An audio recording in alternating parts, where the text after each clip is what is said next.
इनको क्या दिक्कत थी भाई बताना। तुम पढ़े ही नहीं, तभी आज टेस्ट नहीं ले रहा हूँ तुम लोग का, नहीं तो क्या ही। देखो डाइजेशन कहाँ से शुरू हो जाता है? माउथ से शुरू हो जाता है। माउथ में भी किस जगह से? बक्कल कैविटी से। ठीक है, बक्कल कैविटी के तीन बेसिकली अंग हैं। कौन कौन से? एक तो सलाइवा, जिससे हमारी लार सिक्रीट होती है। ठीक है, तीन तरीके क्या है? पैकेट्स हैं सलाइवा की। तीन तरीके क्या है? पैकेट्स हैं, जिसमें सलाइवा स्टोर रहती है। अगर बात करें पूरे एक दिन की, तो एक दिन में कितनी सलाइवा बनती है हमारी बॉडी में? लगभग लगभग 1 से 1.5 लीटर। ठीक है, जो हम पानी वानी पीते हैं, अगर पानी वानी ना पिए तो क्या होगा? सलाइवा नहीं बनेगी। अच्छा, सलाइवा का काम क्या होता होगा डाइजेशन में? वो क्या काम करती है? स्लिपरी बनाता है। दूसरा, खाने में कई बार क्या होता है, हम लोग बिना हाथ और धुले खाना खा लेते हैं, तो जम्स उसके अंदर रह जाते हैं हमारे हाथ में, या फिर जम्स है वो अंदर चले जाते हैं। तो लाइजोजाइम नाम का एक क्या पाया जाता है? एंजाइम। और वो एंजाइम क्या करता है? उन कीड़े बैक्टीरिया को खा जाता है। ठीक है, तो ये कहाँ पाया जाएगा? सलाइवा में। ठीक है, नाम याद रखना, क्योंकि ये लाइजोजोम से मिलता मिलता है। लाइजोजाइम। लाइजोजोम 9th में पढ़े होगे, सुसाइडल बैग्स कहते हैं इनको। तो कुछ उसी के सिमिलर काम भी है इसका, इसीलिए नाम भी उसका सेम सेम है। वहां पे लाइजोसोम क्या काम करता था? सेल के अंदर कोई भी हानिकारक चीज आती थी तो उसके ऊपर अपनी एसिड डाल देता था और मर जाती थी। वही काम ये भी करते हैं कि जितने भी बैक्टीरिया वगैरह हैं उनके ऊपर क्या करता है? अपना खा जाता होगा या एसिड डाल देता होगा और उसको खत्म कर देता है। लेकिन इतना ही पावरफुल नहीं होता है कि कुछ भी आप खा लो गंदा सुंदा और उसको क्या करे? खत्म कर दे। और वैसे भी हम लोग माउथ में थोड़ी देर खाने को रखते हैं, उसके बाद अंदर ले लेते हैं। तो सलाइवा में कौन सा पहला एंजाइम बताया मैंने? लाइजोजाइम। दूसरा एंजाइम है इसमें म्यूलिन। ये क्या करता है?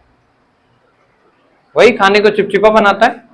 जब खाने को हमने माउथ में रख लिया, उसके बाद तोड़ फोड़ दिया, उसके बाद वो जो छोटे छोटे छोटे छोटे बन गए, उनको क्या बोलते हैं? बायोलॉजी की भाषा में उन्हें कहते हैं बोलस। ठीक है, BOLUS। ठीक है, फूड को ही कहेंगे, जो छोटे छोटे पार्ट में बन गया है पैकेट्स को, उनको बोल दिया बोलस। अब ये क्या होगा? शरीर के अंदर जाएगा। किस रास्ते से वो क्या जाता है? उस रास्ते को भी कुछ कहते हैं। इस रास्ते को क्या कहते हैं? ओएसोफेगस। ठीक है, इसका नाम है पूरा OESOPHAGUS। ठीक है, अब एक और चीज थी, एलिमेंट्री कैनाल। क्या था डिफरेंस इनमें?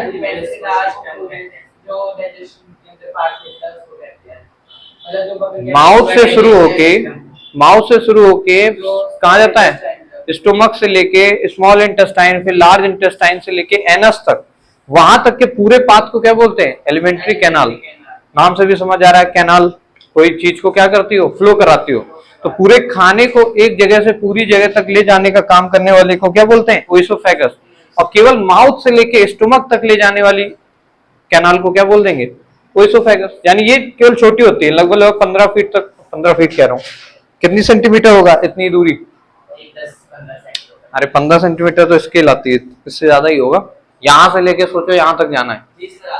और स्टोमक की लोकेशन कहाँ पे होती है? पेट में कहाँ पर स्टोमक होता है?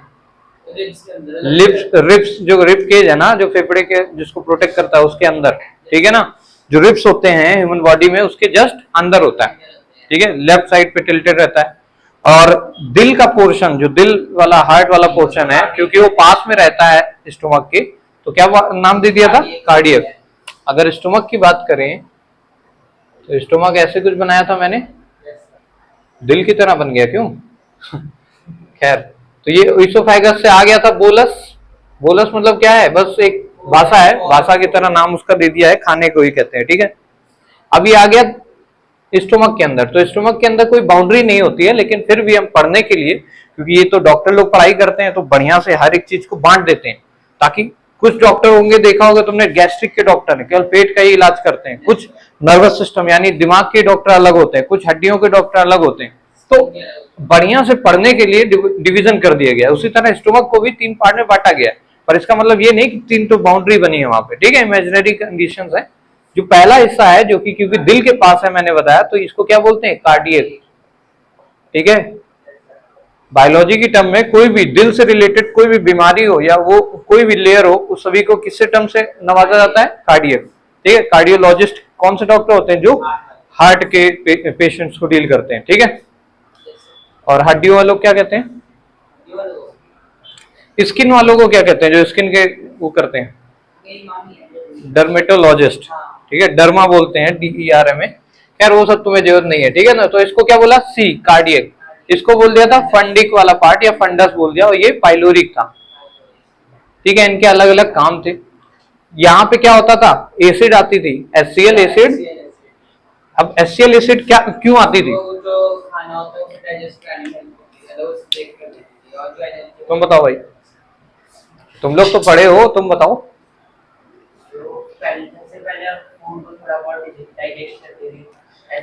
डाइजेस्ट करना मतलब क्या बोलो? पूरा मिक्स कर देती थी एसिड के साथ। अच्छा, और क्या करती? बस एनर्जी होती है हमारी बॉडी में। यार यहाँ एनर्जी भी एब्जॉर्ब हो रही। एनर्जी तो लास्ट में विलाई के अंदर जाके एब्जॉर्ब शुरू होता है, स्मॉल इंटेस्टाइन में। यहाँ पे HCl का काम यही था कि जैसे माउथ में था तो लाइसोजाइम था, बैक्टीरिया को मारा था, पर सभी को नहीं मार पाया था क्योंकि हमने माउथ में बहुत ही कम टाइम खाना रखा और वो पेट के अंदर गया। अब बढ़िया से क्या होगा? उसके सारे कीटाणु को मारने के लिए आ जाएगा कौन? HCl acid. और एसिड खतरनाक चीज होती है कि नहीं? और ऐसा नहीं ये एसिड कहीं और से आती है, हमारी बॉडी ही बनाती है। HCl एसिड हमारी बॉडी ही क्रिएट करती है, ठीक है, लीवर नहीं बनाता है। अब कैसे बनती है वो तुम लोग को नहीं पढ़ना है, मुझे भी नहीं आता कैसे बनती है भाई। बायोलॉजी में कितना डीप आप पढ़ते जाओगे उतनी चीजें मिलती जाएंगी, है कि नहीं? अब कैसे बनती है? हाइड्रोजन है, क्लोरीन है, कैसे कंबाइन होते हैं, किस जगह बनते हैं। मेनली जो लीवर का फंक्शन क्या है कि खून को प्यूरिफाई कर देना, बस इतना ही याद रखो, जो किडनी भी करती है कि नहीं? ठीक है, तो कहाँ थे? कार्डियक में। HCl एसिड ने क्या किया? हार्मफुल जर्म्स को मारा। दूसरा, एक एसिडिक मीडियम बना दिया। एसिडिक मीडियम बनाने की वजह से क्या हुआ? एक वो था, क्या नाम था उसका? पेप्सिनोजेन। पेप्सिनोजेन एक एंजाइम था जो कि कन्वर्ट हो गया पेप्सिनोजेन से किसमें? अरे बेवकूफो, पेप्सिन में बदल गया। किसमें बदल गया? अब पेप्सिन काम करता है क्या? ये प्रोटीन को तोड़ देता है, खाने में मौजूद जो प्रोटीन होती है उसको तोड़ देता है, और तोड़ के क्या बना देता है?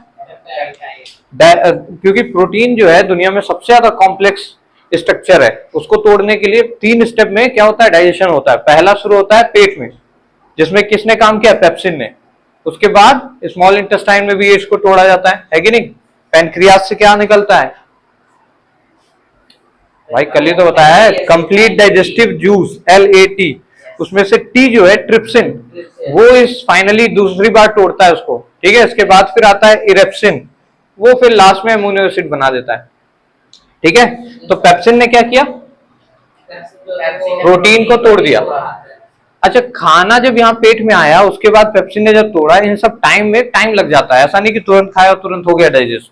3-4 घंटे लगभग लग जाते हैं। तो अगर मान लो तुम्हें तुरंत से एनर्जी चाहिए, मान लो बहुत थक गए एकदम, अचानक से एनर्जी चाहिए, या शरीर में मान लो एकदम कुछ दिक्कत आ गई, इमरजेंसी में एनर्जी चाहिए, तो उस केस में ऐसा नहीं कि प्रोटीन वाली चीज खाओ, क्योंकि प्रोटीन क्या होगा? धीरे धीरे डाइजेस्ट होगा, और ज्यादातर चीजों में प्रोटीन ही होती है। इसीलिए कोशिश की जाती है ग्लूकोज की, क्योंकि ग्लूकोज क्या होता है? उसको डाइजेस्ट होने कुछ वो ही नहीं, अचानक से वो एनर्जी दे देता है। जैसे ही ऑक्सीजन के साथ कंबाइन होगा क्या हो जाएगा? एनर्जी निकल जाती है, ठीक है। तो ग्लूकोज सबसे सिंपलर फॉर्म ऑफ फूड है, या सबसे सिंपलेस्ट फॉर्म ऑफ एनर्जी भी। बॉडी में आते ही एकदम ताकत दे देता है। जैसे चॉकलेट है और मिल्क होता है क्या? ग्लूकोज। मिल्क के अंदर कौन सा वो पाया जाता है? एंजाइम होता है। मिल्क से क्या बन जाता है? दही बनती है। दही होता है, यीस्ट होता है, फर्मेंटेड, मतलब एक तरीके का हम लोग बैक्टीरिया खा लेते हैं क्या? दही खाने में बैक्टीरिया खा जाते हैं। सही भी बात है, हमारी पूरी बॉडी में क्या है? बैक्टीरिया ही तो लगे हुए हैं। हर एक पार्ट पे बॉडी के क्या है? बैक्टीरिया, एंजाइम्स हैं। अगर माइक्रोस्कोप से देखोगे तो बड़ा ही घिनौना टाइप लगेगा, लेकिन ऐसा रियलिटी है। अब हाथ को ही जूम करके देखो, बहुत सारे जर्म्स वगैरह सब दिखेंगे, पर हम पे असर नहीं डाल पाते हैं वो, ठीक है, क्योंकि बॉडी ने क्या किया है? बैलेंस सीख लिया है उनके साथ, ठीक है। फिर कार्डियक वाले पार्ट में HCl एसिड आ गई, जिसने क्या किया? पेप्सिन को भी जिंदा कर दिया कि जाओ भाई प्रोटीन तोड़ो। दूसरा क्या कर दिया? एंजाइम्स को भी मार दिया, जो कि नहीं मर पाए थे ऊपर की ओर। अब फंडिक वाले पार्ट में क्या थे? ऐसे ऐसे कुछ कुछ निकले हुए थे, इनको बोलते थे रूजी। ये क्या करते हैं? कांटे की तरह होते हैं, ये खाने को फंसा लेते हैं, जितने भी टुकड़े यहाँ से आए, क्योंकि अब अचानक से आया, अचानक से नीचे ना चला जाए, इसलिए क्या करते हैं, रोक के रखते हैं। हालांकि यहाँ पे और यहाँ पे यानी एंडिंग और स्टार्टिंग में कौन सी मसल्स होती हैं, स्फिंक्टर मसल्स, स्फिंक्टर। इनका काम यही होता है कि खाने को अंदर से मतलब बाहर ना आने दे। जैसे अगर मान लो नॉर्मली इंसान योगा वोगा करता है तो उल्टा हो जाता है, तो उस केस में ऐसा तो नहीं है पेट से खाना अपने आप से निकल आता हो, है कि नहीं। अगर मैं ही मान लो उल्टा हो जाऊं खाना वाना खाने के बाद, तो ऐसा तो है नहीं अपने आप से खाना बाहर आ जाएगा, क्यों। इसी ये एक तरीके के वाल्व की तरह काम करते हैं, यानी एक ही डायरेक्शन में फ्लो कराते रहेंगे।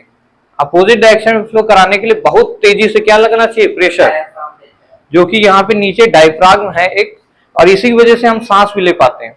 ये डायफ्राम नीचे चला जाता है और फिर क्या होता है, लंग्स फूल जाते हैं।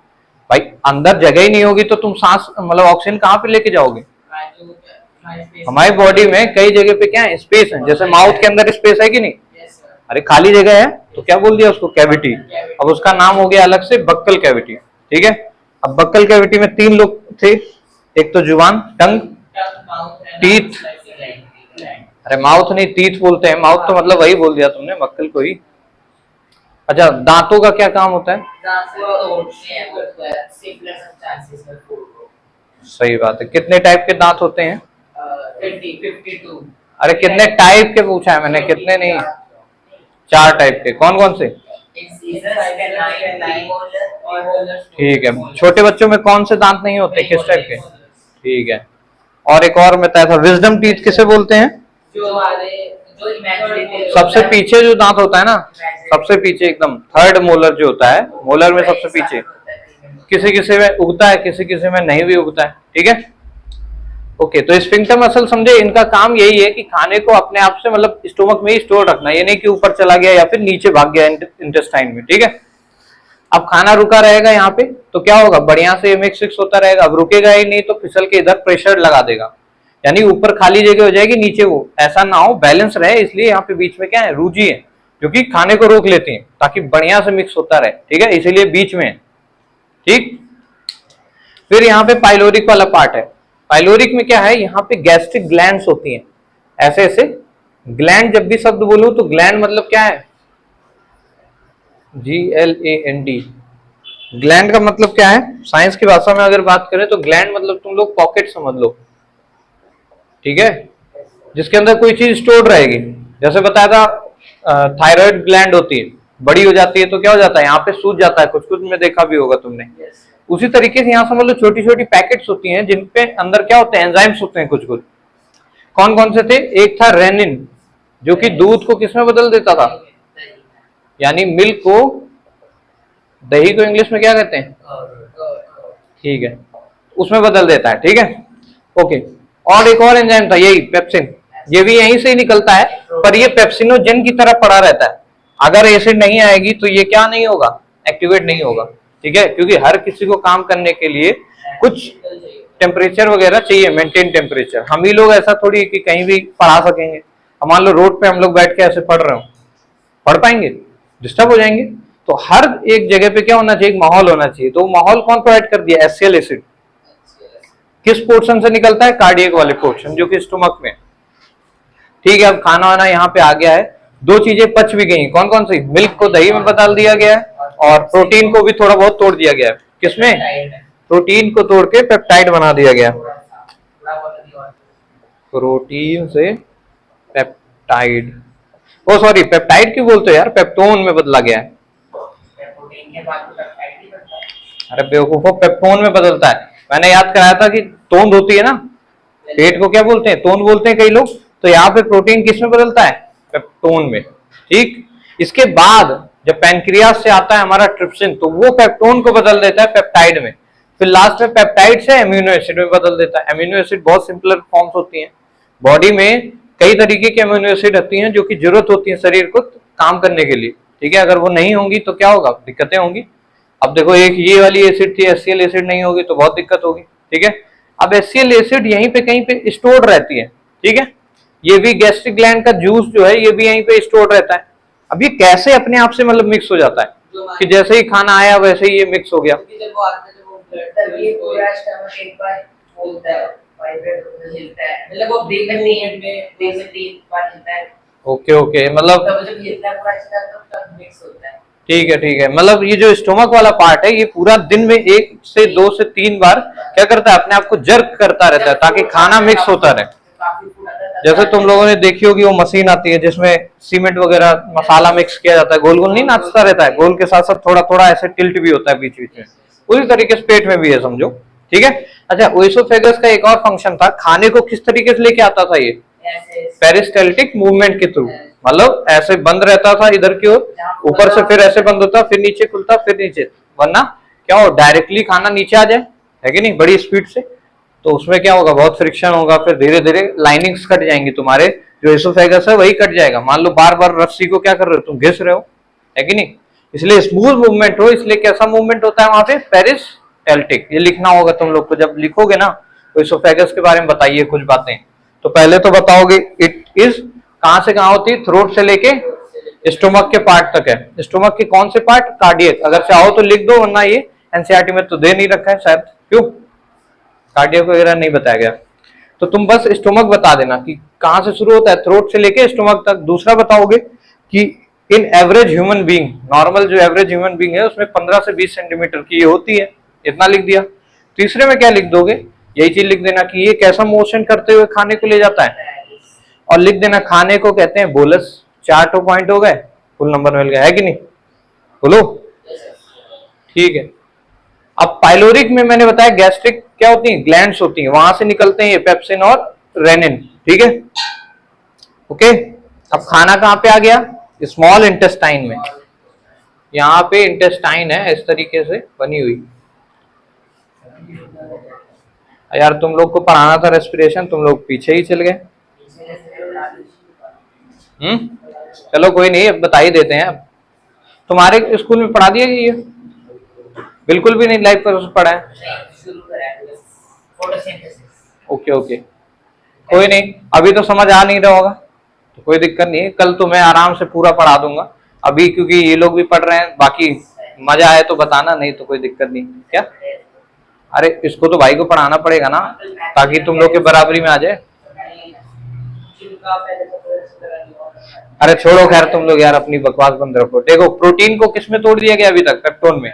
अब यहाँ पे आ जाती है हमारी स्मॉल इंटेस्टाइन, इनके 3 पार्ट थे, एक था ड्यूडेनम, फिर जीजनम, और लास्ट वाला इलियम। ड्यूडेनम में क्या हो रहा था, सिग्नल्स लेता था बस।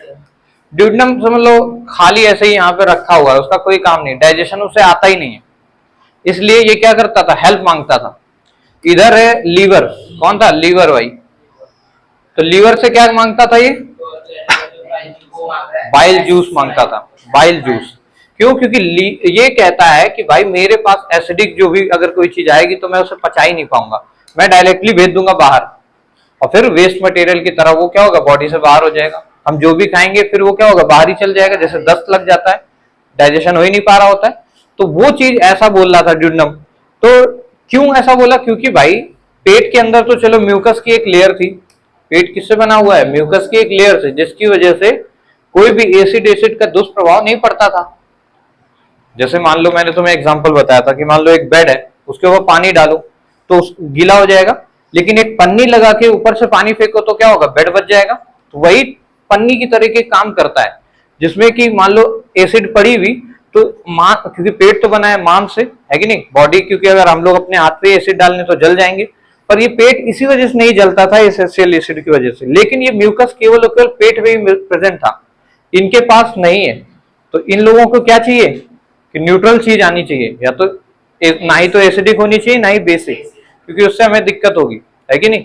ज्यादा एसिड आप लोग वैसे भी नहीं, हार्मफुल ही रहती है, और ज्यादा बेसिक चीज भी हार्मफुल रहेगी। तो इसके लिए इसने मान लिया बाइल जूस, जो कि कैसा होता है, अरे बेसिक होता है ना, फिर यहां से एसिडिक आया और इससे इधर से आया बेसिक, दोनों मिलके क्या बन गया, न्यूट्रल हो गया। अब आराम से इसके अंदर चला जाएगा।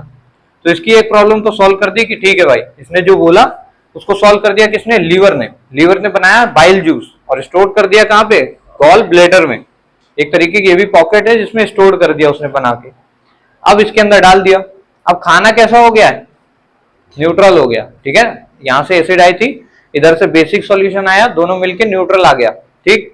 लेकिन अब भी ड्यूरनम को, क्योंकि डाइजेशन तो आता है नहीं, तो अब इसने दूसरी हेल्प मांगी, किससे? पैनक्रियाज से, ठीक है।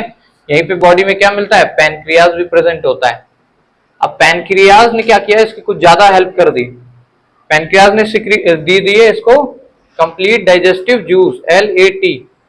इसी को क्या बोल दिया हमने? Complete digestive juice. हिंदी में क्या बोलते हैं? बताओ भाई। कंप्लीट को बोलते हैं पूर्ण, और ये हो गया क्या? पाचन, और ये रस, ठीक है, पूर्ण पाचन रस।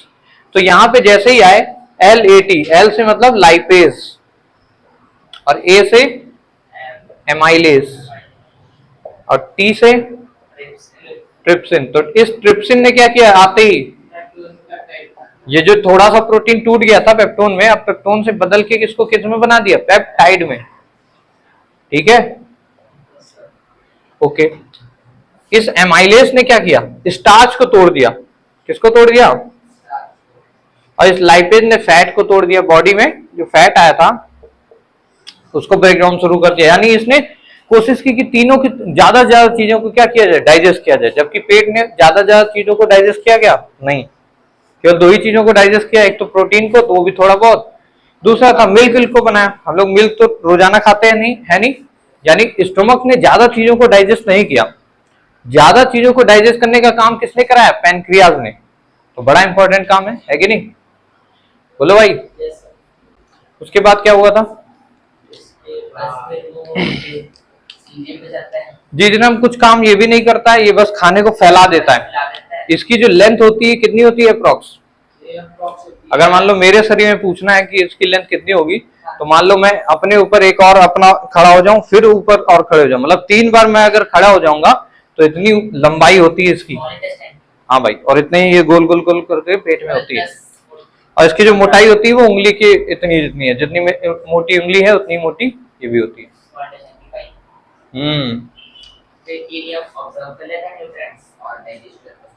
सिरिलियम में होती है छोटी छोटी विलाइज, बड़े छोटे छोटे क्या होते हैं? पतले पतले, जैसे कि एक होता है हेयर कॉम्ब आता है ना, उसमें क्या होते हैं? छोटे छोटे निकले रहते हैं। वैसे ही इसमें भी होते हैं, बहुत होते हैं, लेकिन वो बहुत ही छोटे होते हैं।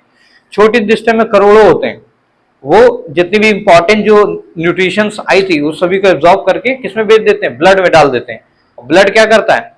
ब्लड में हीमोग्लोबिन है, वो लेके चला आता है सभी सेल्स के पास, और सेल्स में बैठा है माइटोकॉन्ड्रिया। माइटोकॉन्ड्रिया के पास आते ही वो खाना वाना बना देता है, और बॉडी को क्या मिल जाती है? एनर्जी, ठीक है। माइटोकॉन्ड्रिया भी बड़ा इंपॉर्टेंट काम करता है। और माइटोकॉन्ड्रिया कितने होंगे बॉडी के अंदर? अरे बेवकूफ, कितने सेल्स हैं बॉडी में? हर एक सेल में एक होगा, है कि नहीं भाई? एक सेल समझ लो एक पूरा पूरा एक घर की तरह है, उसमें हर एक चीज है। एक सेल के अंदर उसका साइटोप्लाज्म है, उसका न्यूक्लियस है खुद का, उसका माइटोकॉन्ड्रिया है, उसका खुद का लाइसोसोम भी है, और क्या होता है? गोल्गी एपरेटस, वही बात हो गई, माइटोकॉन्ड्रिया को ही कह दिया। और क्या होता है? वैक्यूल्स, पानी भी तो स्टोर करेगा। खाने के साथ साथ पानी भी तो जरूरत है, लाइसोसोम बोल दिया। प्लांट सेल में क्या होता है? वैक्यूल्स का साइज बड़ा होता आता है, क्योंकि प्लांट्स को ज्यादा मूवमेंट तो कर नहीं पाते हैं, वो लोग एक ही जगह रहते हैं। उन्हें अगर पानी वानी एक बार मिल गया तो उसी को स्टोर करके रख लेते हैं ताकि आगे यूज करते रहे, है कि नहीं? और तुमको पता भी होगा कि जब मैंने बताया था क्लोरोफिल में रिएक्शन की बात, तो उसमें क्या हो रहा था? पानी बाहर भी निकल रहा था भाई। फोटोसिंथेसिस में इस साइड वाटर मॉलिक्यूल्स आ रहे थे, भूल ही गए होगे रिएक्शन ही नहीं याद है। हाँ, तो बताओ क्या था उसमें फोटोसिंथेसिस में? पहले CO2 बैलेंस बाद में देखेंगे। CO2 प्लस H2O, सनलाइट और क्लोरोफिल उसमें H2O और ऑक्सीजन बनाता है। बस, और कोई चीज नहीं निकल रही थी ऑक्सीजन के साथ क्या? बेवकूफ, एनर्जी तो निकाली नहीं, ग्लूकोज और क्या, यही तो एनर्जी है। पेड़ अपना खाना बना रहा है कैसे? CO2 को यूज करके। भाई पेड़ की पत्ती पे क्या है? क्लोरोफिल है, उस पे धूप पड़ी, यहाँ से CO2 ले लिया, आसपास तो CO2 मिल ही जाती पेड़ को, और H2O क्या है? वेपर्स हैं। अभी भी यहाँ भी क्या है? ह्यूमिडिटी है कि नहीं? पानी के छोटे छोटे वेपर्स उड़ ही रहे हैं, इनको ले लिया पत्ती के पास और क्या बना दिया? ऑक्सीजन गैस निकाल दी, जो कि हम लोग सांस ही लेते हैं। और फिर अपना खाना भी बना लिया। और इसको कहाँ स्टोर कर लेता है? स्टार्च के फॉर्म में स्टोर कर लेता है, ठीक है, पत्तियों में ही स्टोर करके रखता है। और इसीलिए गाय भैंस को तुमने देखा होगा ज्यादातर पत्ती उत्ती खाते हैं, और स्टार्च को डाइजेस्ट करने में टाइम बड़ा लगता है, ठीक है, इसीलिए वो बार बार उसको क्या करते रहते हैं। और उन लोग में दो पेट होते हैं, 4 चैम्बर का पेट होता है। एक में क्या होता है, खाना स्टोर हो जाता है, खूब सारा खा लेते हैं एक बार में, उसमें एक जगह रख लेते हैं, और फिर उसी से निकाल निकाल के बैठ के क्या करते हैं, खाते रहते हैं। समझ गए? इस तरीके से उनमें दिया गया। और क्या बताया था? बस यहीं तक था। इलियम में एक और प्रोटीन है, अब ये तुमने पेप्टाइड तक पढ़ लिया। एक आता है इरेप्सिन, पेप्सिन, ट्रिप्सिन और इरेप्सिन, ठीक है। इरेप्सिन ने पेप्टाइड को किसमें बदल दिया? एमिनो एसिड में, एमिनो एसिड्स में। बस अब ये कंप्लीट डाइजेशन है, ये इरेप्सिन यही इलियम में निकलता है। बस आज हम लोग को देखना था रेस्पिरेशन यानी श्वसन। हिंदी में पता नहीं क्या क्या शब्द है, क्या बोलते हैं हिंदी में, सांस लेना है ना। अच्छा, तुम लोगों ने देखा है मेढक वगैरह कभी? मेढक लोग कैसे सांस लेते हैं?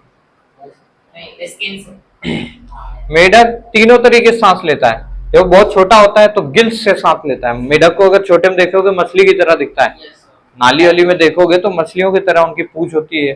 तो जब वो बचपन वाले फेज में होता है तो किससे सांस लेता है? गिल से। जब वो धीरे धीरे क्या हो जाता है, जवान हो जाता है, तब वो सांस लेता है अपने लंग्स से। उसके अंदर भी फेफड़े होते हैं हम लोग की तरह। और फिर जब कभी वो मिट्टी उट्टी में घुस जाता है तब वो स्किन से सांस लेता है, ठीक है। यानी मेढक तीनों तरीके से। कीड़े मकोड़े किससे सांस लेते हैं? ट्रैकिया होता है उनमें। क्या होता है? ट्रैकिया। सही शब्द है ना, ट्रैकिया? हाँ सही, ठीक है। ट्रैकिया से सांस लेते हैं कीड़े मकोड़े, इंसेक्ट्स लोग। और ह्यूमन बींग्स,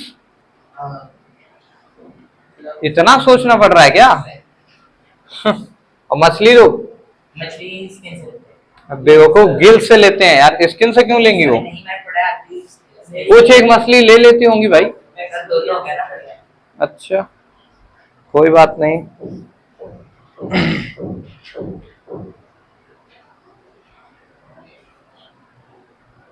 ठीक है, देखो अपनी बुक खोल लो भाई। मैंने बताया था तुम्हें रेस्पिरेशन किस टाइप का चेंज है? केमिकल चेंज है। ब्रीदिंग कैसा चेंज है? अरे बेवकूफ हो क्या? ब्रीदिंग क्या है? सांस को अंदर लेना, बाहर छोड़ना।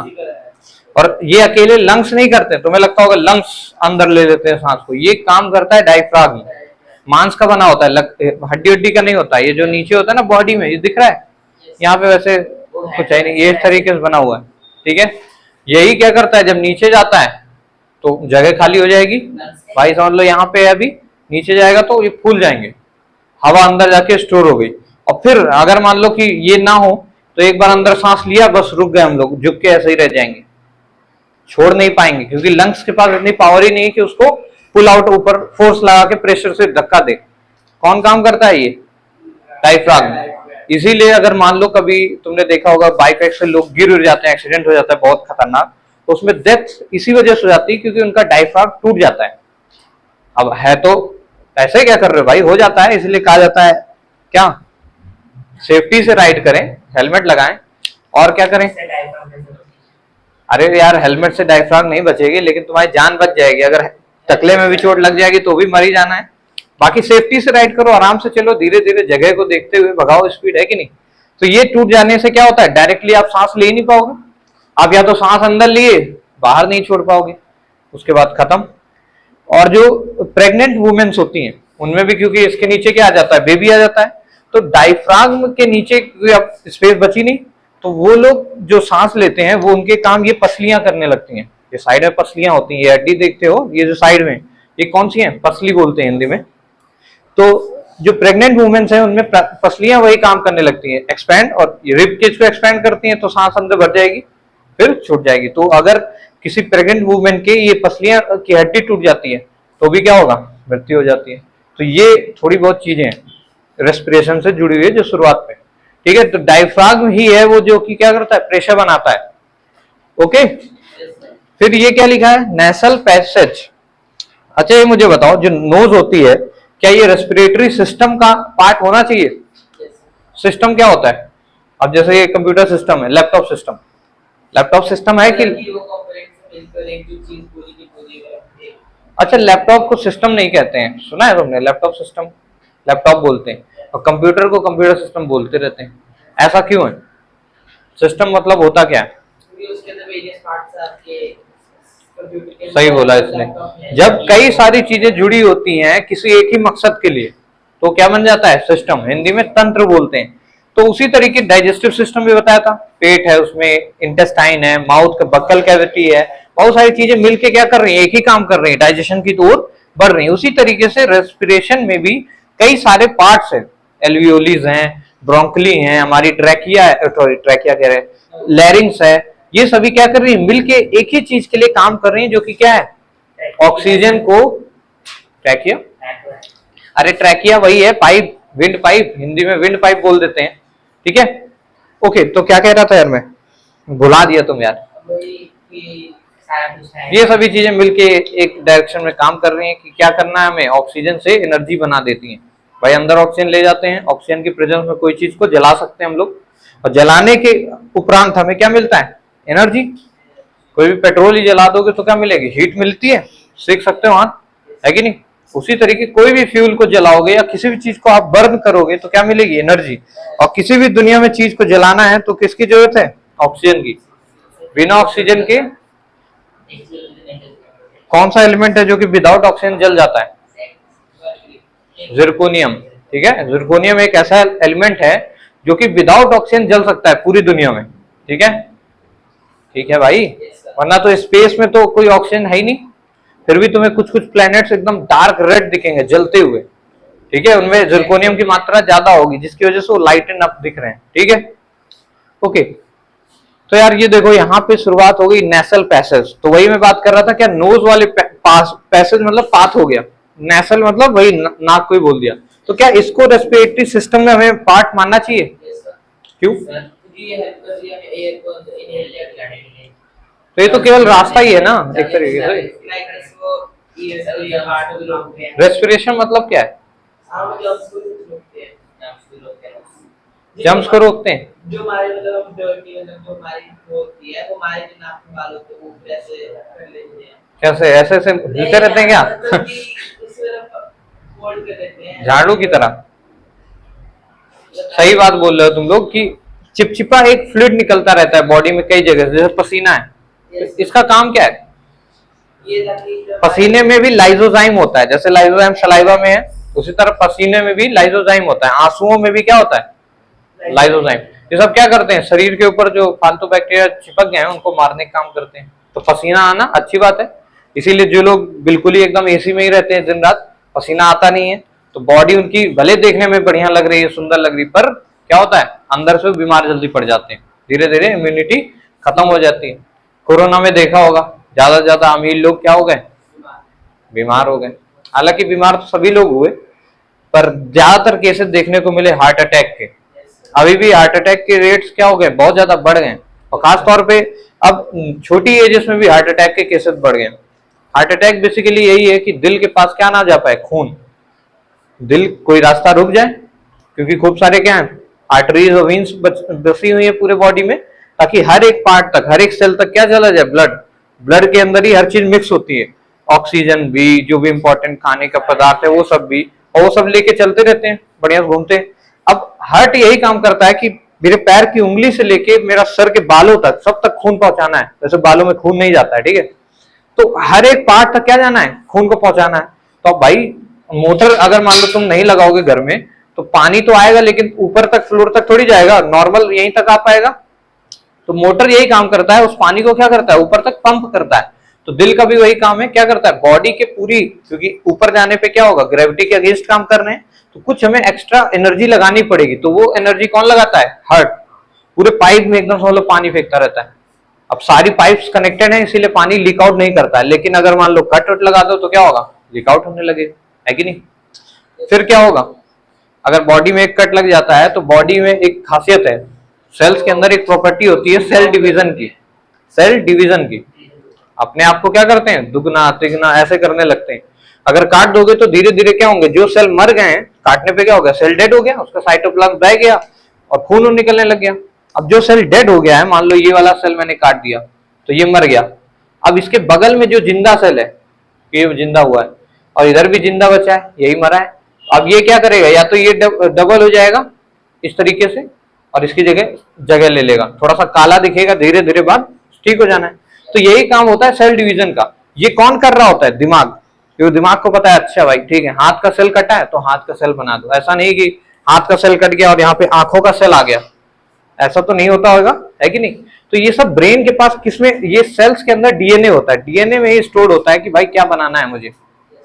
और डीएनए अगर चेंज कर लो तो कुछ भी बन सकते हो, इवन तुम अपने पंख भी बना सकते हो, है कि नहीं, कुछ भी कर सकते हो कुल मिला के। लेकिन एक चीज है कि अगर ज्यादा ही चेंज कर दो बिना आगे का सोचे, जैसे नहीं बोलते हैं, क्या बोलते हैं, कौन सा डेवलपमेंट होता है, सस्टेनेबल डेवलपमेंट।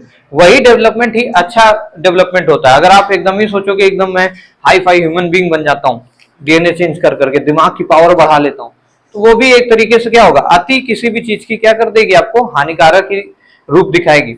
ऐसा नहीं कि आप डीएनए चेंज करके बहुत महान इंसान ही बन जाओगे, क्या पता उसके गलत साइड इफेक्ट देखने को मिल जाए, है कि नहीं। ठीक है, तो यहाँ पे क्या हो गया, सेल डिवीजन से एक सेल बन गया, जिंदा हो गया सेल। ओके, तो इस तरीके से प्रोसेस चल रहे होते हैं।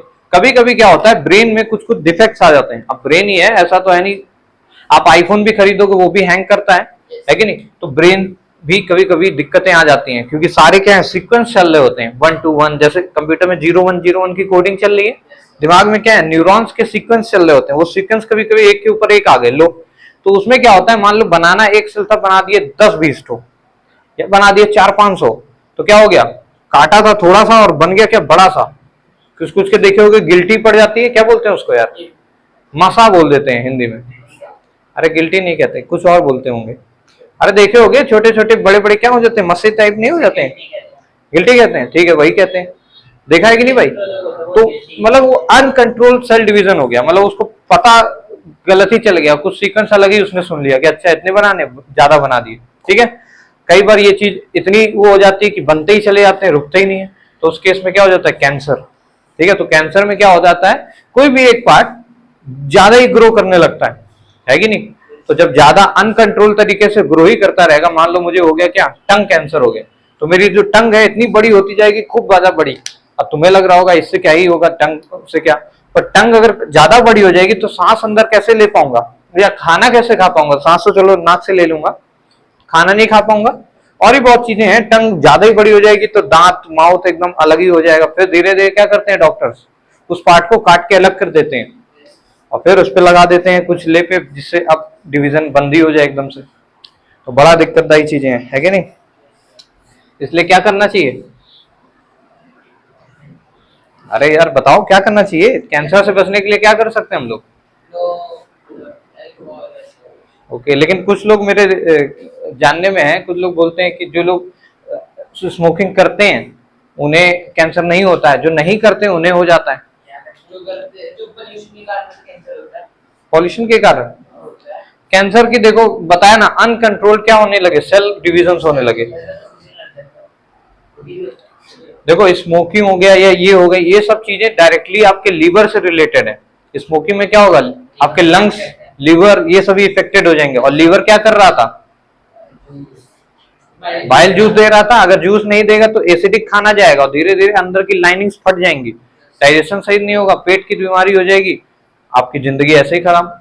दूसरा, फिर यही लीवर क्या काम करता है, और हार्मफुल चीजों को मारता है बॉडी के अंदर, वो भी वो नहीं कर पाएगा, तो आपका खून अंदर से एकदम गंदा हो जाएगा, ऑक्सीजन कम होगी। तो जब ऑक्सीजन शरीर में कम हो जाएगी तो थकान लगेगी आपको, हर टाइम पे क्या होगा, थकान लगेगी। इसीलिए अगर अभी तुम लोग बच्चे हो तो अभी जाके क्या कराना, ईसीजी का एक टेस्ट होता है, 350-400 रुपए में कर देता है। ईसीजी क्या होता है, ईसीजी, ये टेस्ट कराना है। इसमें तुम्हें हार्ट का पूरा बायोडेटा बता देगा, डॉक्टर बताएगा कि क्या मतलब कैसी स्थिति है तुम्हारे दिल की, अगर ठीक होगी तो वही बता देगा, कुछ दिक्कतें होंगी तो बता देगा, फिर प्रिस्क्राइब कर देगा तुम्हें कि ये बेटा खाया करो या ये चीजें। तो दिल की चीजें सही करा लेना, ठीक है, क्योंकि बहुत ज्यादा जरूरत है, क्योंकि हार्ट से ही रिलेटेड है ब्लड, और ब्लड की वजह से ही एनर्जी रहती है, ब्लड में ही तो सारी ऑक्सीजन मिक्स होती है कि नहीं? तो ईसीजी का टेस्ट करा लियो भाई, क्यों? ताकि तो हमारे हार्ट में जो प्रॉब्लम हो पता लग जाए। बिल्कुल, और क्या। अब बात है कि इंडियन एजुकेशन में ये सब चीजों को बढ़ावा देते ही नहीं है। जैसे अब बच्चा को पता ही नहीं होता है डॉक्टर के पास कैसे जाना है, ये सब चीजें सिखाओ। एजुकेशन में क्या है, हर चीजें सिखानी चाहिए बच्चों को, है कि नहीं? पर ये सब चीजों को अलग ही तरह से देखते हैं। पेरेंट्स भी, हालांकि पेरेंट्स ही लेके चले आते हैं ज्यादातर लोगों के, तो पेरेंट्स ही डॉक्टर के पास, पर बच्चे को ये चीज पता होनी चाहिए। और ज्यादातर लोग तभी जाते हैं डॉक्टर के पास जब वो बीमार होते हैं, उन्हें जब फीलिंग हो जाती है। ऐसे कभी नॉर्मल रूटीन चेकअप के लिए जाएंगे ही नहीं। जबकि आपको पता होना चाहिए आपकी बॉडी है अब एकदम समझ लो एक मशीन की तरह है। मशीन को बीच बीच में क्या चाहिए, लुब्रिकेशन और बहुत सारी चीजें होती हैं, तो वो सर्विस समझ लो हिंदी में। तो सर्विस के लिए क्या, कहाँ जाना चाहिए? डॉक्टर्स के पास। अब कुछ डॉक्टर्स इसको धंधा भी बना लिए हैं, कई बार तो उल्लू बनाते रहते हैं ताकि आप डर के मारे बार बार आते रहो, उनकी फीस देते रहो। पर काफी डॉक्टर्स ऐसे ही हैं जो कि क्या करते हैं, सही वे में काम करते हैं।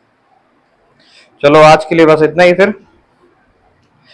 तो आज तो रेस्पिरेशन कुछ पढ़ा ही नहीं पाए यार, है ना? क्यों भाई? अच्छा, तुम्हें फोटो में ये दिख रहा है रिंग्स ऑफ कार्टिलेज।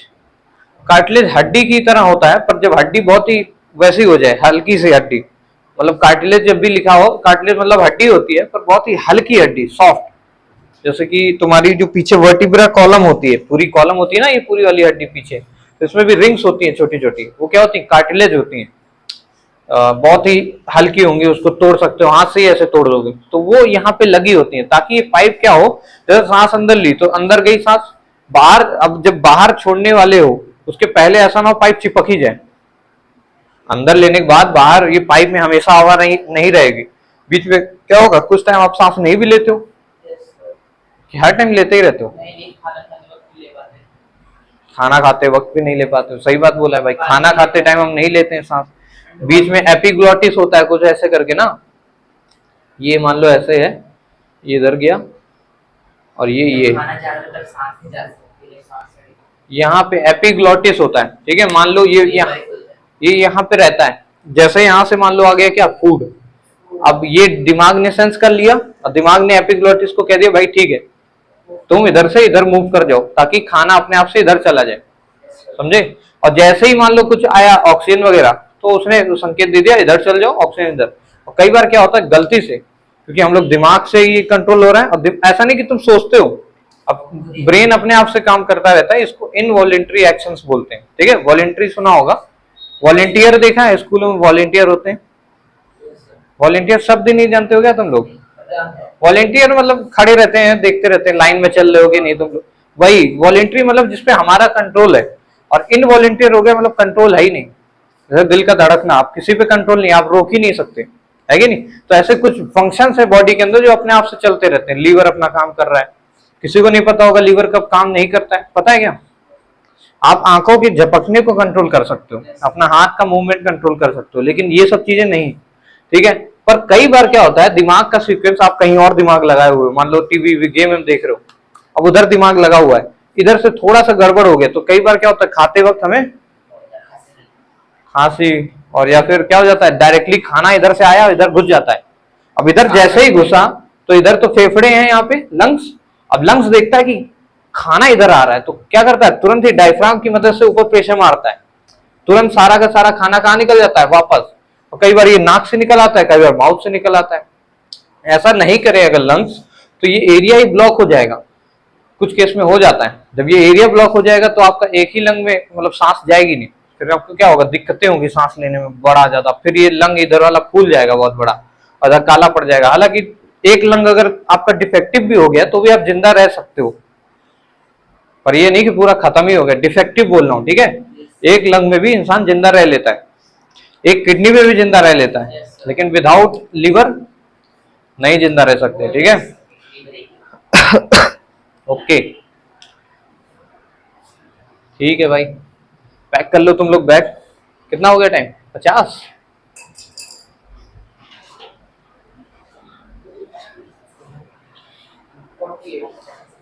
बहुत टाइम है। फिजिक्स, फिजिक्स तुम्हारे में चल रहा है? ओके, फिजिक्स में क्या पढ़ा रहे हैं? लाइट पढ़ा रहे हैं, लाइट। मिरर में आ गए, कॉनकेव कॉन्वेक्स, ठीक है। अच्छा मान लो कोई चीज मुझे देखनी है, मान लो मुझे टीवी दिखनी है, तो हम कोई चीज तभी देख पाते हैं जब वहां से रिफ्लेक्शंस क्या हो, निकल के आए, ठीक है नहीं, रेज निकल के आए और हमारी आंखों में हिट करें, और आंखें क्या करेगी, आंखों में जो आगे जो काला काला होता है इसको क्या बोलते हैं, प्यूपिल बोलते हैं इसको। ये जो ब्लैक ब्लैक होता है ना, प्यूपिल, इस प्यूपिल से अंदर जाती है लाइट, फिर पीछे लगी होती है नर्व एंडिंग्स, ठीक है, और फिर यहाँ से दिमाग के पास चला जाता है, रेटिना भी होती है इसमें, बहुत सी और भी चीजें हैं। इस तरीके से हमें कोई चीज दिखती है। अब कलर्स की बात करें तो कलर्स के लिए यहाँ पे रॉड और कोन्स टाइप के क्या होते हैं, सेल्स होते हैं। रॉड हमें बताती है कोई चीज कैसी दिख रही है, शार्पनेस उसकी बताती है। कोन्स भी बताती है कि भाई डिम है कि इंटेंसिटी हाइट है, जैसे इसको देखो तो बहुत ज्यादा एकदम इंटेंसिटी लग रही है, नॉर्मल इसको देखो तो कुछ इतनी नहीं है, जबकि कलर सेम है। तो ये सब हमारे अंदर सेल्स हैं, इस वजह से हमें पता चलता रहता है, ठीक है। फिर लाइट में तुम लोग को क्या पढ़ना है इस बार, क्या पढ़ना है भाई? Convex, concave, mirror plane. अरे नहीं नहीं, यहाँ तो चलो ठीक है, इससे पहले लाइट में शुरुआत में क्या पढ़ाया था? रिफ्लेक्शन पढ़ाया था, रिफ्लेक्शन यानी लाइट क्या करती है, जाके रिफ्लेक्ट हो जाती है। मान लो यहाँ से इधर कोई लाइट आई और इधर की ओर रिफ्लेक्ट होगी। अब ये जो रिफ्लेक्शन होता है कुछ इस तरीके से होता है कि जिस एंगल पे वो आ रही होती है और जिस एंगल पे वो जा रही होती है, दोनों बराबर होते हैं, लेकिन ये एंगल तभी वहां से नापना जहां से क्या है, नॉर्मल है। यानी ये और ये एंगल क्या होते हैं, इक्वल होते हैं। यही इसका लॉ हो जाता है कि भाई ऐसा दुनिया में हमेशा होता है, तो हमने क्या कह दिया, लॉ है ये। जैसे लॉज ऑफ मोशंस होते हैं, हर जगह पे क्या होगा, वो वैलिड रहते हैं, यूनिवर्सल हैं, इसलिए हमने लॉ बोल दिया उसको। दूसरा था कि ये जो इंसिडेंट रे है, जो रिफ्लेक्टेड रे है और जो नॉर्मल है, ये तीनों क्या होंगे, lies on a same plane. अभी ये चीज तुम्हें नहीं समझ आएगी, ऑन अ सेम प्लेन, समझाता हूं। अब लेजर होती तो और अच्छे समझ आता है। जैसे मान लो मैं यहां से लाइट डाल देता हूं, ठीक है, और यहाँ पे गई और यहाँ पे इसी एंगल पे निकल आई, ठीक है, और इसकी नॉर्मल भी कुछ ऐसे होगी। बोलो भाई, अब कोई एक बंदा आओ, तुम आ जाओ, बताता हूं, जल्दी आओ। मान लो कि तुम इधर से लाइट इंसिडेंट रे को पकड़े हो, ठीक है, इसका ये क्या है, इधर की ओर मुंह है, एरो है, और ये इधर की ओर आ गई, इसका एरो इधर हो गया, ये रिफ्लेक्टेड रे है। ये क्या है, नॉर्मल है, दिख रहा है, ये नॉर्मल है। अब ये तीनों एक ही सिधाई में, मतलब एक ही प्लेन में, प्लेन मतलब ऐसा नहीं कि ये अब नॉर्मल ऐसे है, नॉर्मल ऐसा नहीं कि ऊपर होना चाहिए और ये दोनों अलग, ये तीनों एक किसमें होनी चाहिए, सेम प्लेन में। प्लेन मतलब एक ही सिधाई में, ठीक है ना। जैसे ये पूरा क्या है, एक प्लेन है, ऐसा तो है नहीं ऊपर खाबड़ है, ठीक है। ये चीज है, इसका मतलब कि तीनों चीज सेम होनी चाहिए, तभी ये लॉ वैलिड होगा। तो यही लॉज ऑफ रिफ्लेक्शन थे। फिर हमने प्लेन मिरर से रिफ्लेक्शन पढ़ा था। प्लेन मिरर जो कि हम रोजाना देखते रहते हैं अपने जीवन में। प्लेन मिरर कैसी इमेज बना रहा था, वर्चुअल इमेज बना रहा था। वर्चुअल का मतलब जब इमेज सीधी बने, कैसी बने, इरेक्ट बने। यहां पे मान लो कोई खड़ा हो जाए तो उसकी इमेज मिरर के अंदर बन जाती है, यानी मिरर के पीछे ही बन जाती है, और उतनी दूरी पे बनेगी जितनी दूरी पे वो आगे की ओर खड़ा है। यानी अगर ये x दूरी पे खड़ा है तो इमेज कहां पे बनेगी, x दूरी पे ही बनेगी। अब मिरर में अगर तुम देखोगे खुद को तो लगेगा उसके अंदर ही तुम खड़े हो, उतनी ही दूरी पे खड़े हो। और मिरर में अगर मान लो तुम इधर से चल रहे हो तो तुम्हारी इमेज भी उसी रफ्तार से चलेगी जिससे तुम चल रहे होते हो। बोलो, अभी तुम्हें बस इतना ही पढ़ना है, ये नहीं कि अभी मिरर क्योंकि रुका हुआ है, मान के हम ये चल रहे हैं कि मिरर क्या है, रुका है, लेकिन अगर तुम मिरर को आगे बढ़ाओ और तुम भी आगे बढ़ो तो तुम्हारी इमेज दुगनी रफ्तार से बढ़ती है। ये सब 11th 12th में तुम लोग पढ़ोगे, ठीक है। अभी के लिए हम मान लेते हैं मिरर की जो वेलोसिटी है वो क्या है, 0, रुकी हुई है। उस केस में जो इमेज की वेलोसिटी, ऑब्जेक्ट की वेलोसिटी है, sorry, velocity of object u से दर्शा दें, क्योंकि हमारी लाइट में हर चीज को हमने u और v के टर्म में बांधा है। u क्या होता था, distance of object from the pole, object की दूरी को u बोल दिया था और इमेज की दूरी को, तो समझ लो यहाँ पे v बता दिया मैंने। वेलोसिटी ऑफ u और वेलोसिटी ऑफ v क्या हो जाते थे, बराबर हो जाते थे, बस डायरेक्शन अपोजिट होती थी उन्हें। भाई ये इधर की ओर जा रहा है तो ये इधर की ओर नजदीक आएगा कि नहीं। बोलो, अगर मैं इस डायरेक्शन में जा रहा हूँ राइट साइड पे तो मेरी इमेज किधर आ रही होगी, इधर की ओर। तो डायरेक्शन में अंतर है, मतलब स्पीड सेम होती है क्या? Yes, sir. वेलोसिटी नहीं, वेलोसिटी नहीं सेम होगी, वेलोसिटी तो डायरेक्शन के साथ बोलते हैं ना, तो अगर जो मैंने बोला तो वो गलत था, ठीक है। क्या सेम होता है? स्पीड। Speed of this. ठीक है, ये इतनी सी बात हो गई थी प्लेन वेव की। दूसरा, जितनी हाइट इसकी थी उतनी हाइट इसकी भी बनती थी, ठीक। इसको बोल दिया हमने कि भाई इनमें मैग्निफिकेशन क्या होता है? 1 हो जाता है। मैग्निफिकेशन का मतलब है height of the image, height of the image upon height of the object, यानी कितनी इमेज की हाइट बनाया मिरर ने डिवाइड बाई कितनी ऑब्जेक्ट की थी, तो उनको डिवाइड करने पे क्योंकि 1 आ रहा है इसका मतलब सेम ही हाइट में बनाया उसने। फिर इसमें बात कर ली थी कि भाई इसका फोकस क्या होगा, तो फोकस क्या होता है, मैंने जब तुम लोगों को ये कॉनकेव और कॉन्वेक्स पढ़ाया था, तो फोकस क्या होता है? सर्कल के सेंटर को बोलते थे सेंटर ऑफ कर्वेचर, और उस रेडियस को जब हम आधा कर देते थे उस पॉइंट को फोकस बोल दिया था। अब क्योंकि प्लेन मिरर तो कुछ बन ही नहीं रहा इस तरह गोला वाला, तो यहाँ पे कैसे निकालें? तो ध्यान से अगर देखो, अगर मैं इसको मिटाना शुरू करूं इस पूरे सर्कल को और इतना सा पोर्शन छोड़ देता हूं, इतना सा, तो इसको देख के तुम्हें क्या लग रहा है? स्ट्रेट लाइन है। हालांकि अभी भी इसको माइक्रोस्कोप से देखोगे टेढ़ा ही दिखेगा, सर्कल है, पर एक पॉइंट मान लेते हैं कि वो एक पॉइंट, क्योंकि सर्कल में कितने पॉइंट्स होते हैं? इनफाइनाइट। इनफाइनाइट पॉइंट्स में से एक पॉइंट को अगर देखो तो स्ट्रेट लाइन में दिखेगा, मतलब एक पॉइंट नहीं, किन्हीं भी सर्कल के दो पॉइंट्स को, सर्कल के किन्हीं भी दो एडजेसेंट पॉइंट्स को, दो एडजेसेंट मतलब बगल वाले पॉइंट्स को देखोगे तो लगेगा स्ट्रेट लाइन में, ठीक है।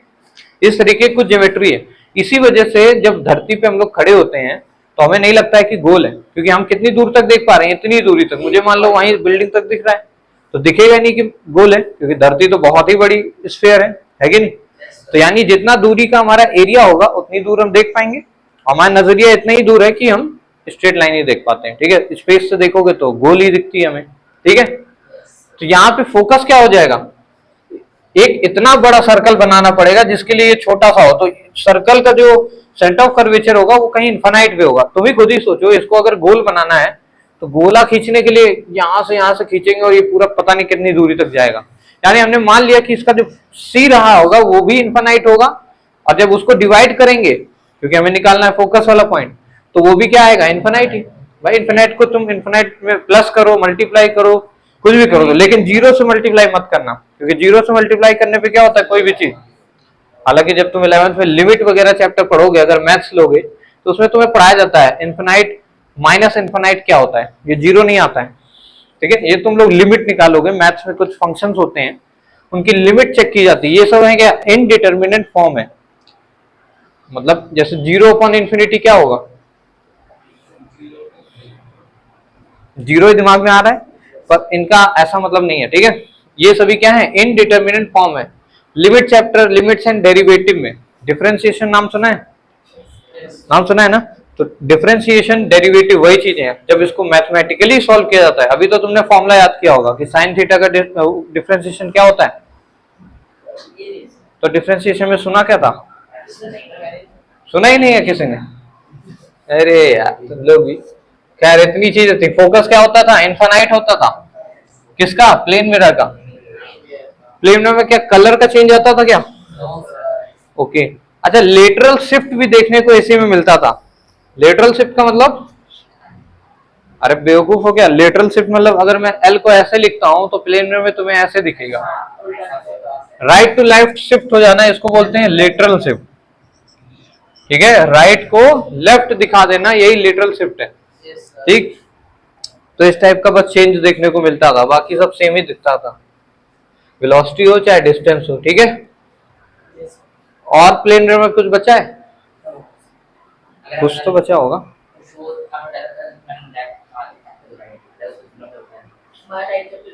अच्छा, प्लेन मिरर में अगर मैं अपना राइट हाथ उठाऊं और उसमें जो इमेज होगी, इमेज के हिसाब से अगर तुम देखोगे तो तुम्हारा लेफ्ट उठा होगा हाथ, नहीं समझे? इमेज के हिसाब से होना पड़ेगा तुम्हें ऐसे, फिर देखोगे तो इमेज में जब देखोगे तो इमेज का ये हाथ उठा होगा, पर असल में मैंने तो राइट उठाया था। मतलब ये क्या हो गया? मेरा राइट से लेफ्ट उठ गया, ठीक है। यानी जो आंखें तुम्हें राइट साइड पे दिख रही है इमेज में, वो लेफ्ट वाली आंख है। दिखने में तो एकदम शेप साइज एकदम सेम ही दिखाना है उसे तो, है कि नहीं। और बॉडी भगवान ने बनाई ऐसी है कि सिमेट्री है, इधर की बॉडी और इधर की बॉडी सेम है, लेकिन दिमाग क्या है, बीच में होता है, ठीक है पूरा। और मैंने बताया था अपेंडिक्स के बारे में, थोड़ा डाइजेशन में जाते हैं। पहले इंसान क्या था, कुछ भी खा पी लेता था जब वो जंगलों में रहते थे, तो उस समय क्या था, घास फूस को भी डाइजेस्ट हमारी बॉडी कर लेती थी। अपेंडिक्स जो हिस्सा होता है, तुमने बुकों में देखा होगा डाइजेशन में, अपेंडिक्स में वही काबिलियत थी कि वो घास फूस को क्या करते हैं, डाइजेस्ट कर लेता था। पर क्योंकि हमने उसको भाई अगर तुम बात करो आज से 500 साल पहले भी, तो भले ही आविष्कार लैपटॉप वैपटॉप ना रहे, लेकिन इंसान घास थोड़ी खाता था, कुछ ना कुछ खाना ही खाता था। यानी इंसान ने बहुत समय पहले से घास फूस खाना छोड़ दिया।